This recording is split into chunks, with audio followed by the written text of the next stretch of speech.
Meenakshi College of Nursing, Mangadu and Arulmigu Meenakshi College of Nursing, Kajipuram.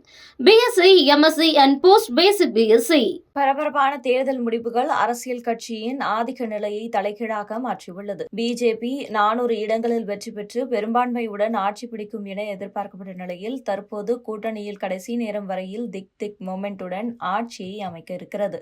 Modi 3.0 என்பதை காட்டிலும் இந்த கூட்டணி ஆட்சியை NDA 3.0 என்று அழைப்பது சரியாக இருக்கும் என கருத்து நிலவும் வேளையில் புதிய அரசு செய்ய வேண்டிய முக்கியமான விஷயங்களை பொருளாதார வல்லுநர்கள் லிஸ்ட் போட்டு உள்ளனர். புதிய அரசு இந்திய பொருளாதாரத்தின் வளர்ச்சி வேகத்தை தக்க வைத்துக் கொள்ள, அதிக வேலைவாய்ப்புகளை உருவாக்க, நிதிநிலை தன்மையை பாதுகாக்க, வரி விதிப்பில் மாற்றம் கொண்டுவர, பங்கு மற்றும் கடன் சந்தையின் ரிஸ்க் மேனேஜ்மெண்ட் கட்டமைப்பை மேம்படுத்த பல சீர்திருத்தங்கள் தேவை என்று பொருளாதார நிபுணர்கள் வலியுறுத்துகின்றனர். பொருளாதார நிபுணர்கள் நாட்டின் வளர்ச்சியை வலுப்படுத்த நிலம், தொழிலாளர் மற்றும் மூலதனம் சீர்திருத்தங்களை மேற்கொள்ள வேண்டும் என்று கூறுகின்றனர். மேலும் கடன் சுமையை குறைக்க நிதிநிலையை வலுப்படுத்த வேண்டும், தனியார் முதலீட்டை ஈர்க்க நீண்ட காலத்திற்கு அரசின் மூலதன செலவீடுகளை அதிகரிக்க வேண்டும், மேலும் விவசாயத்துறையை கூடுதல் லாபகரமாக மாற்றுவதற்கு விவசாயம் சார்ந்த வர்த்தகத்தில் நுகர்வோர் சார்பு கொள்கையை நீக்க வேண்டும் என பெரிய லிஸ்ட் போட்டுள்ளனர். தேசிய புள்ளியியல் ஆணையத்தின் முன்னாள் தலைவர் பிரணாப் சென் கூறுகையில், புதிய அரசின் முதல் முன்னுரிமை வாழ்வாதாரமாக இருக்க வேண்டும். அதிக பொருளாதார வளர்ச்சிக்கான முயற்சிகள் வரவேற்கத்தக்கவை,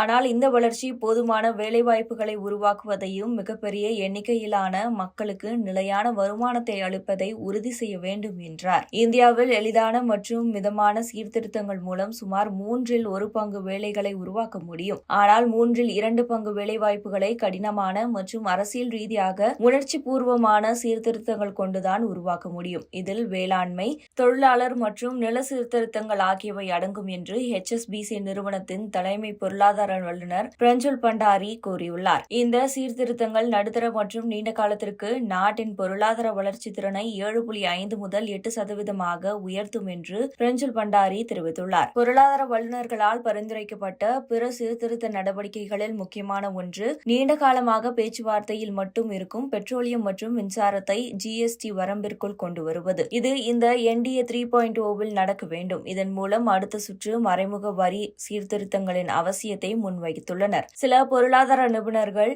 உள்நாட்டு மதிப்பு கூட்டலை உயர்த்தவும், ஏற்றுமதி போட்டித்தன்மையை மேம்படுத்தவும் மற்றும் உலகளாவிய மதிப்பு சங்கிலியை உயர்த்தவும் புதிய அரசுக்கு கோரிக்கை விடுத்துள்ளனர். இதற்காக அரசாங்கம் உள்கட்டமைப்பு உருவாக்கத்தின் வேகத்தை தொடர வேண்டும் எனவும் வலியுறுத்தியுள்ளனர். அதிக தனியார்மயமாக்கல் மற்றும் அரசு சொத்து பணமாக்குதல் முயற்சி, விவசாயத்துறைக்கு அதிக முக்கியத்துவம் செலுத்தும் வகையில் மத்திய மாநில ஒருங்கிணைப்பில் தனி GST கவுன்சில் போன்ற அமைப்புகள் பல்வேறு நிதி தாமதம், சட்ட தாமதம் கலைக்கப்படும் என தெரிவித்துள்ளனர். Meenakshi College of Nursing, Mangadu and Arulmigu Meenakshi College of Nursing, Kajipuram. BSc, MSc and Post-Basic BSc.